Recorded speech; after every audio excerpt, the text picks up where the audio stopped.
stunning looks, then swift. It's a double header Tuesday, so I hope you've marked your calendars and you know that the World Cup is moving along really quickly and Hyderabad is busy. It's got back-to-back games with an all-Asian delicacy in the afternoon serving. It's Pakistan versus Sri Lanka, no strangers to each other, and recent encounters in the Asia Cup should make for a cracking contest to build up as England and Bangladesh continue to carry out what seems like a rather dominant response from the defending champions in Dharamshala. So this is Maruti Suzuki Arena presents ESPN Cricket for Matchday. We have you covered in a busy day as well. It's a bit of an Asia Cup reunion. Anil Kumble is here, back in studio with us. And on my cue will arrive Farveez, Maharoof, as well as Urooj, Mumtaz. It's like a proper Asia Cup reunion. This where Steyn is an invited guest. You remember there used to be an Afro-Asia Cup a while back? Yes. What a lovely tournament that used to be. That was fun. Yeah, this is our version of it. Yeah. It's not bad, is it? Farveez, Urooj, good to have both of you. I'm going to get thoughts from you in just a second. But yeah, let's try and focus on Pakistan, Sri Lanka, and from what we saw in the Asia Cup recently. And this is a big game for both teams. Pakistan have picked up points. Sri Lanka drubbing against South Africa. And at Hyderabad. So we're in for quite a day today, Anil. Yeah, it'll be an interesting contest because I thought Sri Lanka, yes, of course, they came under the hammer of three South African batters who just went per se. And, you know, Aiden Markram just took the game away from Sri Lanka. Having said that, they batted really well. You know, chasing 400 plus is not easy. They were in the run chase. Yes, they lost a lot of wickets. But you should take heart that they could post 300 plus chasing a 400 plus target. So Sri Lanka certainly, you know, would take sort of some confidence coming in. Remember, I mean, three main bowlers are not a part of the Sri Lankan setup. Hopefully, they'll have Theekshana coming back, you know, in this game against Pakistan. And we saw there was a little bit of spin as well. I mean, I was just looking at the graphics during this game when they showed the graphics. The maximum amount of turn has been in Hyderabad. So that's good news for Sri Lanka. And, you know, Asia Cup, we saw that they certainly got that one against Pakistan. So it'll be an interesting game. Yeah, Mitchell Santner picked up 5 last evening against New Zealand. That was the first 5-fer of the tournament, going the left-arm spinner's way. I'm not quite sure if it's the same surface, but let's pick up from where Anil left off, Dale. From what you saw of Sri Lanka against South Africa, do you sense that was just not their night? They came under the hammer, like Anil says. But there's still enough to think that this is still a formidable Sri Lankan side, posting 330 odd or so, if they just bowl a bit better? Yeah, I think if they just bowl a little bit better, then they can find themselves in any kind of contest that they want. Hyderabad certainly can offer a little bit of spin. It can be real flat there, depending on which one you're going to play on. The further left you go from where the dressing room is, the more kind of percentages there is in black soil in that pitch, and it can take a bit of turn. So if they're there and Theekshana gets a game, if he's fit, then they find themselves in. But their batting looked fine. You know, Kusal Mendes was on form and they scored 300 plus in that chase. So, and they just came up against, with the ball, it just looked like, and Farveez might be able to help me here too, but they just looked like they lacked the ability to take wickets against the South African batting lineup on that flat pitch, where South Africa found ways in taking wickets. It just stopped them from getting a bigger total, but probably 400 and something was out of their reach. But still, their batters are able to go and score those 300, 330s, 340s, and then with a little bit of spin on those wickets, if they bat first or if they chase, they find themselves in this contest. Yeah, I guess it's about for Sri Lanka staying in the contest with ball. Now, we spent the entire Asia Cup praising them that without their frontline bowlers, look at how well they do. So now you can't use that as an excuse, But you're really pushing your luck if you're putting Theekshana also on the medical table and then having to do without any of your frontline bowlers. Not the fittest like how they were in the good old days of Maharoof and Murli and Bas and whatnot, Farveez. How do you expect Sri Lanka's bowling to respond? I think they will be eager to bounce back, as both Anil and Dale said. There is some turn at Hyderabad, we saw yesterday. And when there is some turn, Sri Lanka is at their best, and that's where they're most strongest. And hopefully, Mahesh Theekshana has got through the fitness test in the afternoon. So he's going to be an important cog in that wheel.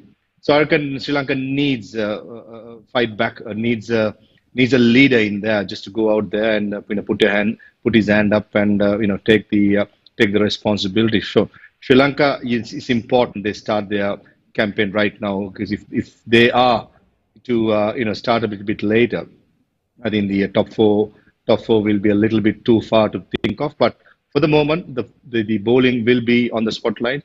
Hopefully, they could deliver with the power play when it starts. If indeed it is a turner, Urooj, does that put Pakistan at any real disadvantage? We have, of course, spoken of Shadab's form, and Nawaz is a likely selection today. But if it is a turner, how does that stack up from a Pakistan point of view against this Sri Lankan side, presumably with Theekshana? I mean, turn or no turn and various degrees of turn, it'll still come down to consistency with lines and lengths for both Nawaz and Shadab. I think they play on the same surface as was Pakistan versus Netherlands.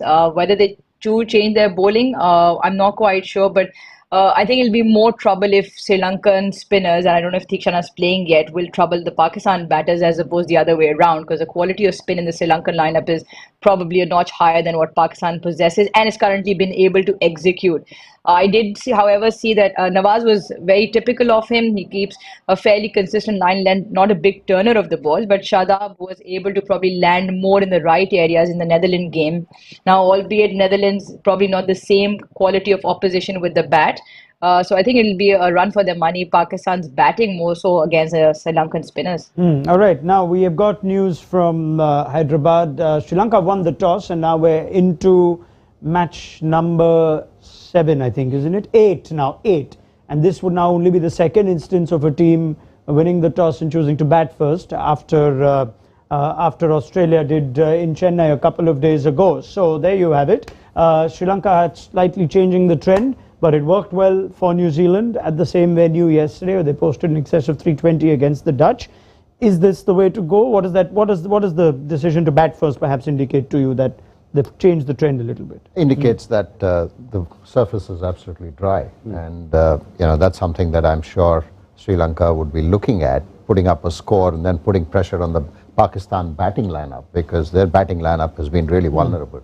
Even against the Netherlands, it was thanks to the lower order which got them to that 280 plus, because at one stage it looked as though Pakistan would be bowled out for less than 250. Yep. And with Babar Azam getting out cheaply, it's tremendous pressure on Pakistan. Their openers haven't scored runs. Yes, we've been talking about Fakhar Zaman, but even Imam ul Haq hasn't really fired for Pakistan. So it's important that, from a Pakistan's perspective, they get that solid foundation at the start. So Sri Lanka will be hoping that they can make those inroads that Netherlands did against Pakistan early doors, and then squeeze Pakistan to a lesser score so that they could chase down. Confirmation of the big news then that Mahesh Theekshana does return. This is big for Sri Lanka. He's one of your key players, perhaps your key player now without doubt in the absence of Hasaranga. Now, was perhaps Farveez a call on who misses out? A number of them went the distance in Delhi a few days ago. Rajita went for 90. He is the casualty to miss out. Patirana went for 95. Madhushanka for 86. But they've decided that it is Kasun Rajita who makes way for Theekshana. Your reaction to that? Yeah, I think it's a 50-50 call when it comes to Kasun Rajita. He bowled really well with the new ball, and he's probably, out of the 3 fast bowlers who played in the last game, has got the most steadier line and length comparing Dilshan and Matisha. So this suggests to me that pitch is very docile, slow for Matisha Patil to get a game in this surface under pressure, and you leave out experienced bowler like Kasun Rajita. Just shows to show that how slow the wicket is, because Matisha Patil's variation is going to be very important with your slow balls, with Pakistani batting. So I'm not surprised Sri Lanka winning the toss batting first after seeing what happened yesterday, and also the last couple of weeks, Pakistan have made Hyderabad more like their home, because they played 2 practice games at Hyderabad. They played the Netherlands game at Hyderabad, so they know the conditions really well. So Sri Lanka, I think, have won the first battle of winning the toss and batting first, and hopefully a decent score. And Pakistan is generally don't chase that well when it comes to crunch games, so that's something that Sri Lanka will be targeting and get a decent score and try and defend it. All right, it's a horrible question to ask someone like you, because I can't remember how many times you would have been in a dressing room where 3 bowlers went for 85, 90 plus in 10 overs, and then someone, yes, test matches is fine, yeah. and then someone, captain, had to come and say, you're the one we're leaving out for the spinner in the next game. Yeah, but Rajita is their most experienced bowler too. Yeah, I mean, it's there's a famous story of Jock Callis when he walked into the dressing room when Australia smashed 400 and whatever it was. 430. And he said, I think we've 20 runs too short, you know. So you got to have a smile on your face at most times and take things with a pinch of salt. But I like the message that Sri Lanka, I haven't seen the pitch, but I also like the message that Sri Lanka are putting out there. After that type of game, you can often think to yourself, you know, we've just been smacked around the park here, and it's easy to just say, well, let's go and bowl and let's see if we can do a good job with the ball, and we'll try and chase down whatever it is. But they've said, nope, you know, we back our bowlers, even though they went for runs the other night. We back our bowlers, we back our batters obviously first to put up a total, and then our bowlers to go and defend that, regardless of what happened the previous night. So I like that kind of thinking, and obviously, like I said, I haven't seen the pitch, but it sends a positive message to the dressing room from the captain, that's to say, guys, I don't care what happened the other night, we're here to compete and we're going to win this game this way. Right. This is the rivalry that perhaps we don't speak of as much in our part of the world. Urooj, Mumtaz, you know the kind of rivalry we like to talk about in World Cups, but let me show you the Pakistan-Sri Lanka rivalry. We have to do full justice to that rivalry too, because even though Sri Lanka got the better of them in the Asia Cup recently, playing in Colombo, how about that? 7-0 to Pakistan in World Cup cricket. They'll take it. They'll take it. They'll take it, especially given Pakistan's current form and obviously the few issues they have. The opening, for starters, their spinners probably not being able to do justice to at least the expectation they're supposed to live up to. And Sri Lanka has been playing good cricket. I thought against South Africa, yes, they came under a 400 plus onslaught, and it's difficult for any side to sort of come close. Yet I thought their batters came out with the intent of looking to chase it down. Yes, they lost a few early wickets, but towards the end, I think they did pretty well with the bat. And coming from what Dale's point is, again, coming out with intent in terms of taking the bat first and putting runs on the board, which might trouble Pakistan, because we've seen anything above 280, 290 Pakistan struggles with in terms of chasing, because they sort of lose their way with how to go about these chases, and the top order not giving them the platform. And it's been for a while, and Anil rightly mentioned, not just Fakhar, even Imam. I think barring a few scores, 50 plus, I don't think he has scored many as well. So there's a lot of pressure on Babar and then Rizwan. But one factor that came wonderfully well for Pakistan was Saud Shakir in that middle order, very technically sound, didn't seem overwhelmed or overawed by the occasion. So that middle order for once for Pakistan looks strong. I think it's time for the top order to kick off. Yeah, stay with me, Urooj, because there's a change in the top order. You had speculated that Fakhar will get 3 games. Would it come as a surprise that he has been dropped and Abdullah Shafiq is in? Now please make sense of the only change for Pakistan's second game of the World Cup. Well, it makes sense, and it should have made sense for them to open with Abdullah Shafiq, which would have been probably the most sensible thing to do, but they went with the experience. Now, when you've gotten Fakhar in for that one game, gone with the experience, then I don't think it makes sense to drop him just after the one game, because you sort of send a message through the dressing room as well in terms of players might be slightly insecure of positions. It slightly becomes more on Abdullah Shafiq to now perform, given the fact that he's seen Fakhar being dropped after one game. So I thought the wiser thing to do would have been to start with Abdullah and then given him a run. But just looking at what the Pakistan cricket team normally does is when they do something, they sort of give it a little bit of time. But this almost seems like a change which is, I think they've jumped the gun a little bit. They could have given a Fakhar a bit of a go, considering they did start with him in the first game.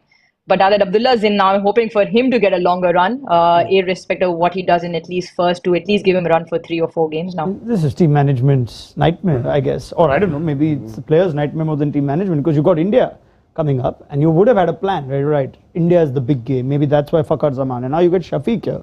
So is it fair to say this is the player that will play against India too now? Yeah, probably that's the call that they have made, because we kept discussing this, right? Even during the Asia Cup, when will you drop Fakhar Zaman, because he was literally out of sorts, and you're hoping that he'll come good because he's a key player for Pakistan. But obviously the management have taken a call saying, look, we just gave him 1 game and that's it. And they'll have to literally take Abdullah Shafiq to the next game as well. You can't just give 1 opportunity. And they'll be hoping. Sure you can. Look at Fakhar. Yeah. So, but you know, you'll be hoping that these two will get them off to a good start, and that'll be the hope from the team management. Yeah, could also always invoke the convenient niggle that all the modern day players carry these days whenever required. So it doesn't seem like a selection call. Anyway, Make what you want of it. But Abdullah Shafiq did do a job for Pakistan in the Asia Cup. He got a score, and therefore it was perhaps the expectation that he will continue. But we see now how things go for Pakistan's top order. It's a conversation that we can save for a mid-inning show, given it's going to be Sri Lanka batting first. And perhaps let's just also wrap up the point on the top order with Urooj mentioning Imam-ul Haq. As we just have a look at his recent scores, it's exactly the point that she was making, that this is not only a problem with Fakhar Zaman at the top, but in ODI cricket post that 2019 World Cup, very good at home, but struggling a little bit away. And that's his recent form, where you just see that 150+ score. Is there a reason that Imam merits the longer run than Fakhar right now, Urooj? Well, I think just based on numbers side by side, he's probably got a few more than Fakhar does. He's also probably the technically sounder batter than Fakhar. Fakhar, he's never been the conventional sort. He's always been slightly unconventional with his technique, and when he falters, it looks that much more glaring of an issue. And I think because what's given off Fakhar to get them to an explosive start, all of that combined is probably just gone spiraling down from Fakhar. But again, Imam is equally important. He's also a senior pro, but his numbers against the moving ball or when spin starts, both are slightly worrisome. All right, let's talk about some Sri Lankan batters now, right? Because that is also something that we'll see in the first innings over here. Kusal Mendis, heck of an innings the other day in Delhi to keep Sri Lanka somewhat interested, South Africa under pressure. It's a shame that they were chasing such a big score. That Mendis innings was just flying. And Mendis seems to be flying since the Asia Cup. Farveez, just as we have a look at what perhaps transpired before and after. Now, when we say after the Asia Cup, I think that includes the Asia Cup too, where he's averaging nearly 50. Before that, he had a lean run of form. Thoughts on what has changed for Kusal Mendis? I think probably the intent. The Asia Cup, the game he played against Afghanistan at Lahore, if I remember right, where he got the runs, and that was probably the breakthrough innings that I was looking for.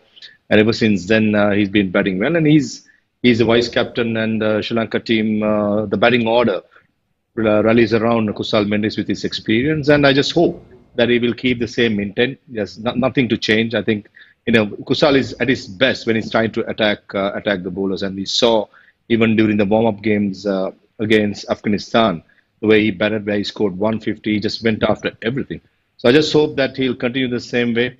And the Pakistanis have got a very good bowling attack. Shaheen Shah Afridi, Hassan Ali, Haris Rauf, 3 very good quicks, and they got 3 spinners, which covers all the bases. So I think Kusal Mendis batting at number 3, showing that intent is going to be important. And also the other Kusal Perera, didn't bat that well against South Africa, but he's someone that once he gets going, he'll be tough to stop as well. So hopefully the two Kusals will get the job done for Sri Lanka today. Yeah, he certainly took a liking to the pace coming on, Dale, to the South African seamers in Delhi the other day, did Kusal Mendis. Now, Hassan Ali is a nice matchup for him.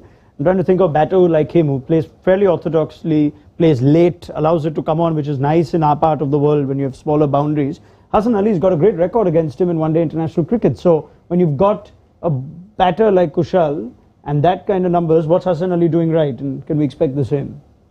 Well, I'll tell you what South Africa did wrong the other day was they probably went too straight to him, and he was kept clipping them over fine leg and walking inside the line. That line that Marco Jansen is looking to bowl is like middle stump, pitching off, kind of coming back into middle stump. And when he gets it wrong, it pitches middle stump going into leg, and it just allowed Kusal to you saw that loop of his bat, just clipping him over fine leg the whole time. And then Lungi Ngidi did the same thing. He's sometimes charged with going a little bit too straight to him, and he played the same kind of shot. Now, what Hassan Ali will do is, because he's been taking the new ball, he's been given the opportunity to take the new ball with Pakistan, is he'll look to take the ball away from off stump, which means it's a way more difficult shot for Kusal to get into that line, and if he wants to take it on, the ball's moving away and his bat's kind of going at that angle. So there's a big chance he can find the edge, caught slip, caught point, potentially even caught third man. So it becomes a more risky shot.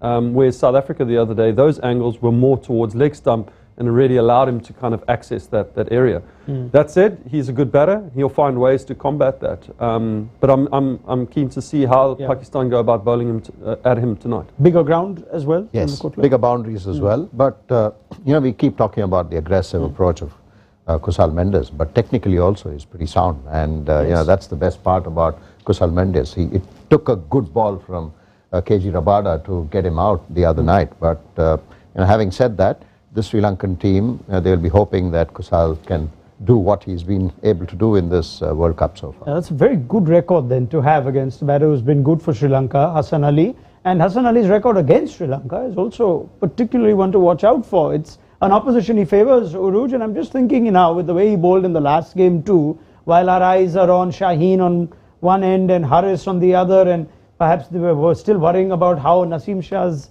absence will affect. Could Hassan Ali quietly become Pakistan's most important pacer? It's a great record that he possesses against Sri Lanka. A great record and a great start to the World Cup campaign as well. I think big shoes to fill in terms of Naseem Shah and what he brings to the Pakistan team. And obviously Pakistan dearly missing out on him. But Hassan Ali's come in, he stepped into the new ball opening role. And let's not forget, these numbers are probably from prior to 2021 because he hasn't played any one-day international cricket since as well. So for him to get this new job, this new role, and then to take up the responsibility being the most experienced of the bowling unit as well. So a lot expected of him. And I think what he does well, he's consistent with that line just outside off stump, and he's skiddy through the wicket as well. Sometimes he can be slightly deceptive with that. And from what I've seen in even the warm-up games, I thought he was very good with his control, which is something that he can sometimes, once he gets going for runs, he sometimes completely loses a plot.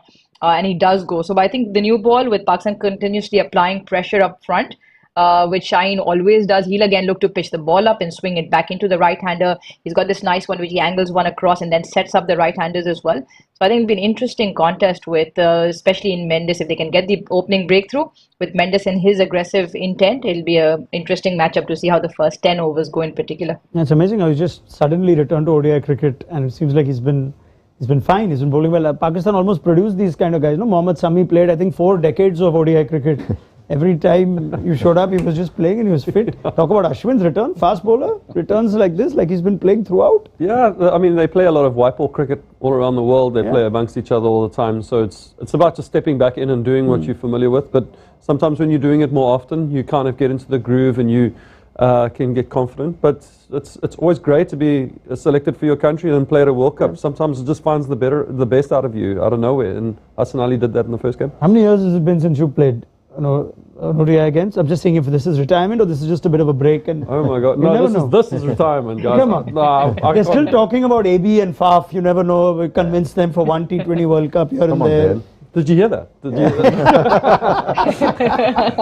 No. All right. But I'll tell you what, one person who's nowhere near retirement, he's at the peak of his powers, is Haris Rauf. And fairly, while Hassan Ali's done well, if he can just do the job that Naseem Shah was supposed to, Haris Rauf is said to be the star of this World Cup, and it will show you numbers that make him very special. But before that, we had the chance to actually catch up with Haris Rauf. It's a lovely feature that we did recently before the World Cup on ESPN Cricinfo. And if you missed some of it, this is something special that we got from it for you today. What really makes Haris a spectacle that you can't afford to not watch is the aggression and energy he shows on the field. On every delivery, he is out to get you. मैं जब aggression ना show करूं तो मैं focus नहीं हो सकता. जो मेरा माइंड है वो ग्राउंड में नहीं होता. अगर मैं बॉल कोई मुझे चौका पड़ा है या छक्का पड़ा है तो मैं विकेट लेता हूं तो वो उसका एग्रेशन शो करना बनता है मेरा. अगर मैं वो नहीं करता तो इसके मीन्स कि मैं आगे खाली एंजॉय कर रहा हूँ, फोकस के साथ कोई काम नहीं कर रहा. फिर मैं डेव स्टेन को देखता था, तो डेव स्टेन का जो विकेट लेने के बाद जो एग्रेशन होता था, बेसिकली वो उसने मुझे काफ़ी वो किया है इस एग्रेशन में लेके आने के लिए, क्योंकि मैं उसको देखता था वो जिस तरह एग्रेशन शो करता था तो मुझे बड़ा पसंद था उस तरह, इसलिए वो मेरा आइडियल है.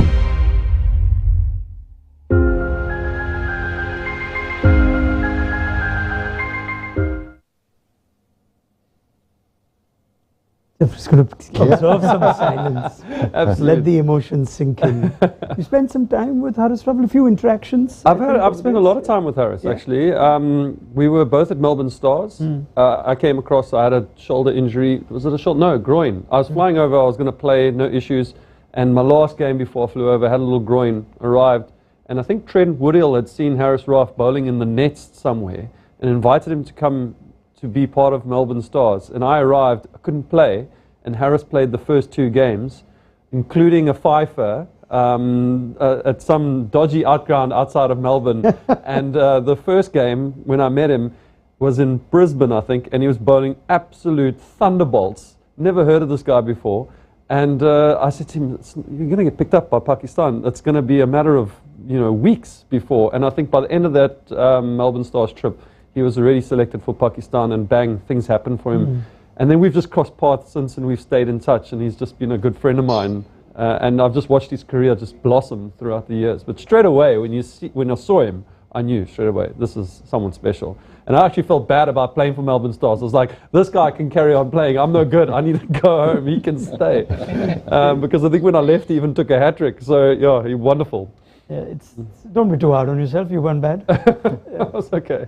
Yeah, there's a nice image I think we've got of Dale and Harris. Let's just have a look at it. I think we managed to dig it up from the many interactions that Dale Steyn's had. There we go. That's different parts of the world. Harris Rauf, honor and pleasure, spend quality time on and off the field. Brilliant soul, true spirit of sportsmanship. Learned a lot from him and capitalized it in the ground. Huge respect for the legend. Jeez. You're a softie. I know previously you've teared up when you see things like this. Yeah, I sometimes do. I don't know what happened to me. I've like gotten old and dogs and, you know, I need to harden up. Good man. But wonderful. Wonderful that Harris Rauf, and he has chosen a pretty good idol because he's at the peak of his powers, like I said, as we just break down why Harris Rauf is special in the three phases of ODI cricket. It's how we classify the challenges for bowlers these days. And he's one of only three pacers that actually is consistent across. We keep talking, Anil, about using a bowler well in the right phases, but those numbers, as we just look at the average, it's 31 in 11 to 40. The economy is decent in almost every phase. This is one of the few bowlers who's actually effective no matter when he bowls. Yeah, he's got pace. He's very aggressive, and the reason that he's been able to do so well, even at the back end of the innings, is because of the variation that he has. The drop in pace from 150 to 120 is massive for a batter, and it's not easy to pick his slower deliveries, and he's got serious pace. Yeah. And that's one of the reasons why he's a wicket taker, and he's able to sort of manage all those three areas of ODI really well, and one of the best bowlers that you can come across. And Pakistan will be hoping that he will seriously come good. The last game was good against Netherlands, but today will be a test for Harris Rauf. Yeah, he's only one of three bowlers to get over 10 wickets in each phase of the game in that period that we showed you. So that's what makes Harris Rauf very special. He is though up against a better looking Sri Lankan middle order at least. Farveez, as we look at that 11 to 40, if there is any vulnerability. Let me just bring up Charit Asalanka's numbers as well for you. Good innings in the last game. We know Asalanka has been one of their key middle order batters. Dasun Shanaka is among the runs as well of late. So how do you see the middle overs going with the likes of Asalanka having to be prepared to take on Harris Rauf? I think Charit Asalanka will play a huge role, batting at number 5, playing that finisher's role. We saw in the last encounter against Pakistan the way he batted when Sri Lanka chased down that score at the R. Premdas Stadium. So Charit's experience will matter. And also when it comes to Pakistan attack, I think today reverse swing is going to be a big factor. Why I say that is generally when it's dry, when it's hot, and the adjoining surfaces are dry as well. And Pakistan is very good at getting the ball reversed. So that's something that Sri Lanka need to keep an eye as well. Even we saw last evening when Matt Henry and Trent Bolt were bowling it fuller, there was a hint of reverse swing. So that's something that Pakistan will definitely try and exploit as much as possible. For Sri Lanka, I think the best time is to bat is with the new ball. With the new ball, with the used surface, slow surface, I think Sri Lanka will probably go hard with the new ball, and middle overs they will also keep in mind with Shaheen, Hassan and Harris Rauf with the pace what they bowl. If they get it reverse swing, technically they need to be up for it because it's going to be hard, especially with Harris, the pace he delivers. Yeah, nice test this, Urooj, for Pakistan, who obviously aren't the happiest of chasers, but ahead of the India game, what do you sense that they should be comfortable with today? We're expecting some turns. Sri Lanka are back with Tikshana, which makes them stronger. Give me an idea of what Pakistan would be happy keeping Sri Lanka down to. Well, I think it's actually a very good contest. Two very equally looking sides go head to head. It was a close fought game. Sri Lanka obviously got the better of Pakistan in the recent encounter in Asia Cup.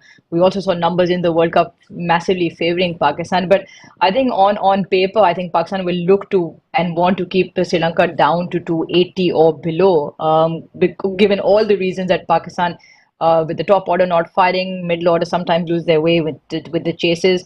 And I think they'll do pretty well if they can manage to keep them down to that score or below, because apart from the quicks that we mentioned, and with the reverse coming in, Hassan Ali will be very good. Anil mentioned Haris Rauf's variations with that drop in pace and the slow ball that he bowls, even the slow ball bouncer he bowls that is very, very deceptive. But the two spinners will have to come into play. Again, we've been on as a broken record. I think Nawaz and Shadab will play a crucial role along with if the Kharifi bowls any overs to complete that 20 overs after the three seamers go. And it'll depend on how the Sri Lankan middle order, which again, even Samara Vikrama in there scored in the Asia Cup as well and looked very good, took the intent and the aggression on with him as well. So I think that'll be a key sort of play up this Pakistan spinners and how Sri Lanka takes them on in the middle overs to get to that big score. Farveez, prediction for the first innings for Sri Lanka? 278. Ooh, what is? I don't know what that makes me. Is that an above par prediction, Farveez, or a nervous prediction? From last evening, I've been having the 278 on my mind, so I just let it out. What did you do last evening, Farveez? Yeah. Urooj. Sri Lanka is batting first. Yeah. A reminder. Yeah. All right, Urooj, first inning score. 285. Okay, there and thereabouts. Anil Kumble. Yeah, I think 287, 285, around that. I think it'll be a good score Contest, for Sri Lanka. yeah. It'll be a good contest. This because could 300 actually. I think we've seen that 300 plus is what is a winning score if you sort of play in Hyderabad. But if Sri Lanka can get to close to 300, I think they'll be happy. Yeah. There. I've been so bad. Maybe everyone's. That's around why I'm there, letting maybe. everyone go before you. Yeah, I'm gonna. You know what? I'm gonna go higher, even though I think it's roughly around the same place. Because I just want to try and win one of these. So I'm like, yeah, I'm gonna go 320. I'm gonna go more. All the things Haris Rauf said about looking up to you, he's going to be bowling now, and you're saying. But I'm not against Haris Rauf. I'm against you guys. So I've got to go 320. You know, what we're missing so far in the World Cup is one of those 100-over thrillers. You know, we've got some compelling phases of games. Pakistan, Sri Lanka might serve that up.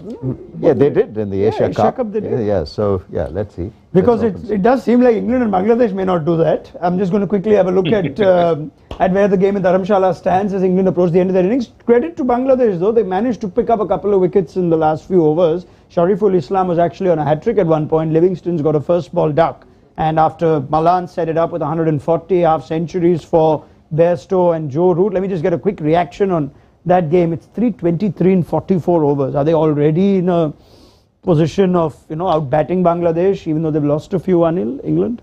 Yes, I mean, they certainly looked like they'll get more than 400 plus when Joe Root was batting with David Malan. I mean, both of them had a fantastic partnership.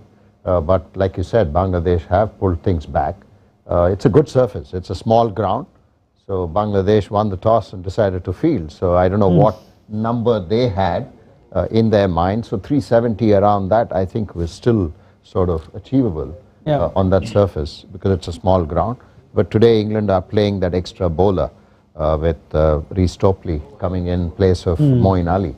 So that could perhaps play in England's favour. So around 370 plus, Bangladesh, it'll be tough for them. They'll have to bat really well.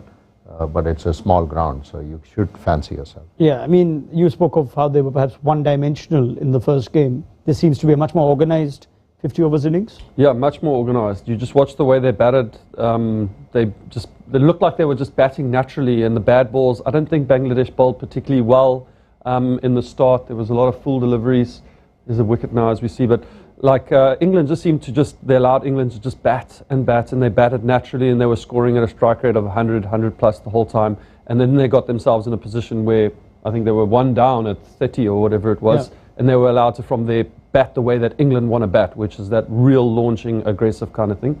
They're doing it now. They're falling, they're losing a couple wickets, but they will still score well over 360, 370 somewhere there, and it's going to be a pretty tough chase, I reckon. Yeah. Urooj, Farveez, 140 for David Malan. It's quite nice, Urooj, that the World Cup seems to be, at least in the first few games, about the ODI specialists, if you like. Devin Conway plays every format, but he plays the 50-over game more to, you'd say, his pace. Malan, the type of innings that Kohli and Rahul have played. Malan's 140, just a proper ODI innings, Urooj? Yeah, I think he's a fantastic player to watch. He's very easy on the eye, and I think the one of his pickup shots off length towards into the leg side between square and mid wicket was a highlight today to watch.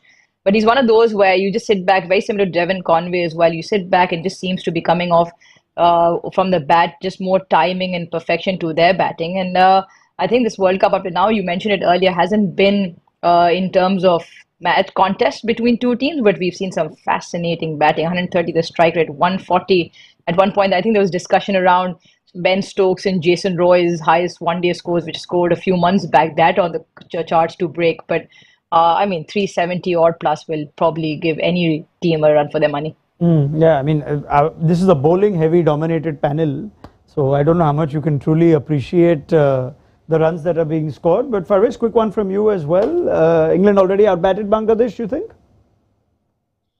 I probably think so as well. 370 plus would be beyond Bangladesh as far as I'm concerned. Also, David Malan and Joe Root is probably more technical correct. And as a bowler, you might think, right, these are the two batters I could get some dot balls, bowled at.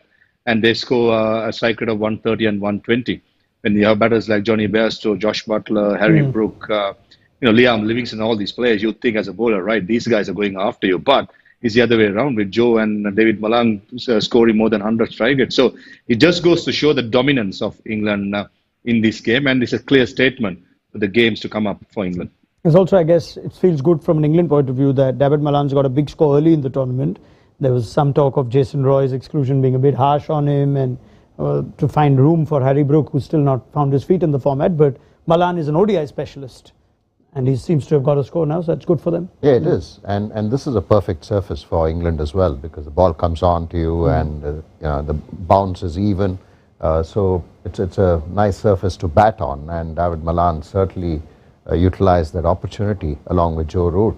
So that partnership setting up, like you said, they sort of played in the old-fashioned one-day game rather than just coming in and then trying to dominate in that first 10 overs.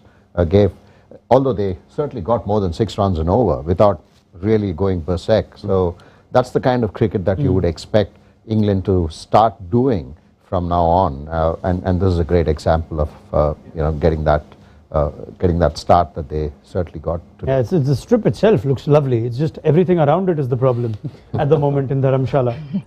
Right, we leave it there. Urooj and Farveez, we pick up the chat at the end of the Sri Lankan innings. Anil, Dale, thank you very much. I think we're going to give Dale Steyn an early day off now soon. He deserves one. I'm happy to stay. No, don't. Yeah, I'll have to check with admin if that's on the house or. Yeah, all right.